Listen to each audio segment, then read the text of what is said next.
Hey guys, what's up? Brandon here, and welcome to the Lake Series. The whole purpose of this Lake Series is to, if you're new to Tulsa or you're new to fishing or just want to know more about the lakes in the area, that's what it's designed to do. So let's get into this week's lake.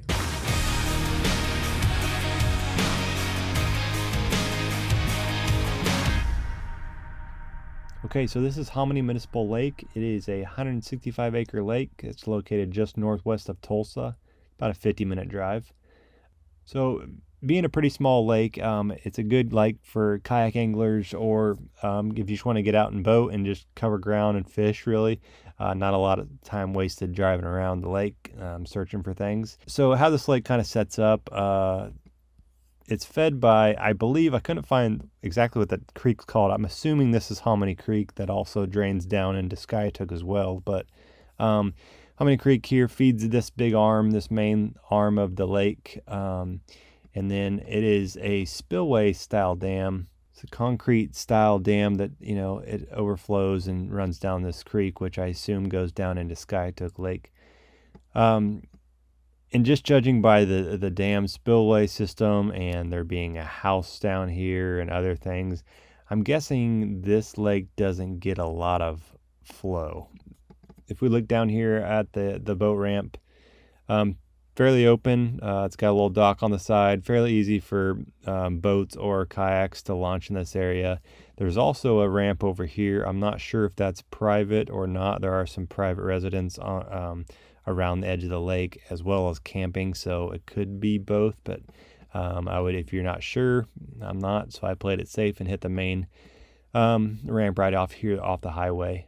There is a small fee, it's like $2.50 to $5 depending on what you're doing, daily fee for non-residents, which you can get at the police station. All right, for lake breakdown, this was my first time coming here. So I don't really know if this lake changes colors a lot, but when I was here, and from what I understand from reading, it is a clear water lake.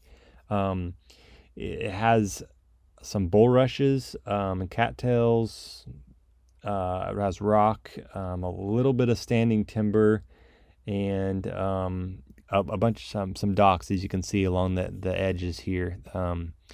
I'm going to call the upper end still, just because of the creek. I'm going to call this the upper end. And, this is down here by the dam is the lower end. I didn't spend a whole lot of time down here by the lower end, really none at all. I spent most of my time in this arm here. This arm because it's kind of narrow and it's basically a creek, it has lots of good channel turns in it, channel swing banks, just a good mix of everything. And I just felt like, especially being in the wintertime, it positioned the fish a little bit better, which I'll get into here in a second. The main lake, as you can see, it's fairly open. It's in it, and this lake's it's a fairly deep lake. There's no mapping on this lake, so I'm not real sure on what's what, but from what I can tell, it's fairly deep. Even in this arm here, we're out in the middle is 20 foot or so. And then around these points you have good rock and everything like that, and the middle of the lake, I'm guessing you can do some recreation on this lake. It's big enough for that. If so, there could be some traffic during the weekends in the summer if you're out here, so just keep that in mind. But I'm guessing in those creeks you're not going to be bothered at all, which that's probably the main areas you're going to be fishing. As for species on this lake, nothing was really clear on what it was. There's largemouth channel catfish, crappie, carp, and I'm putting a question mark on the smallmouth.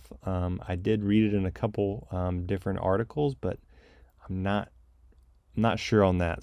Okay, for stocking report, nothing stocked in this lake that I could find dating back to 2015. But through doing a little bit of research, I hear that this lake is pretty much loaded with bass and crappie. That I hear that the bass are actually stunted in this lake. As for tournament data, again, I couldn't find much of anything. They do have that online series kayak thing here, where they online kayak tournament type of deal. And then it's been a while from when I can tell, but there have been carp tournaments on this lake too. So I don't know if this lake had a carp problem in the past and they've been trying to get rid of those, or what's going on now. Okay, so let's get into fishing areas. Like I said, there's no navionics mapping on this lake, but I will jump down here in the Google Earth and kind of show you some things. But there is hummingbird. If you're a hummingbird guy, or if you fish this lake a lot, Hummingbird does have this lake mapped. I'm not sure it's super accurate, but it was good enough for me to kind of identify like channel swing areas and just basically just kind of give me an idea where to go. As you can see here, I spent most of my time in this creek, and kind of what I looked at is basically just coming into this creek right here. I could tell without even looking at maps where the channel swings were. I knew one would swing against this wall here because this is a bluff wall, and then it most likely cut back and hit this bank here, curved, and then as you can see faintly, there's a outline. You can see a low spot here, some sand. There's a ditch running through it here. So I knew that creek channel swung against here and then came back here and hit this bank again. You could tell by this ridge that this area was probably pretty tight, with that channel being right there and shallow on that side and a bank on the other side. Keep in mind, I think this lake's going to it would open up quite a bit once you get warmer temperatures because of those bulrushes and just the rock and the shallow flats and all that. I think this lake would open up a lot because I was there in the wintertime. It really limited where I could fish or where I wanted to fish, where I thought I could fish. So I was looking for that deep water next to shallow water areas. And what I really concentrated in is an area that I found. I thought I found two, but mainly just one. Is again so you see the creek channel comes down here and it's going to swing up here, and then it comes right against. I knew this. I kind of marked it before I went. This stretch dock was going to be good. And once I got to look at my map actually and see exactly where, I knew right in here was going to be a good stretch. So that's where I focused in on. As you can see on this, the kind of little, my graph shot is the channel swung up here pretty tight and then came back out. And that was giving me that deep water that I wanted right up against these docks. So I was able to pitch a jig, and there's just tons of rock and just junk in the water right here. So it gave me tons of targets to kind of pitch to, as well as staying in deep water but putting my bait up against some rocks. That would be the warmest things in the water. So concentrated there. As it came out here, it did the same thing here. It swung out and then it touched around in this area, right in here. It got deep again. So I went there too, but it just wasn't deep enough. Like, my boat was sitting in about 8 foot of water. So then I kind of just really honestly ran out of time. I probably would have jumped around and probably did the same thing in this creek and kind of figured out, and possibly even going down here and looking in this one, although this one looks kind of fairly flat. And I just like the idea of docks. It just provides more cover for those fish.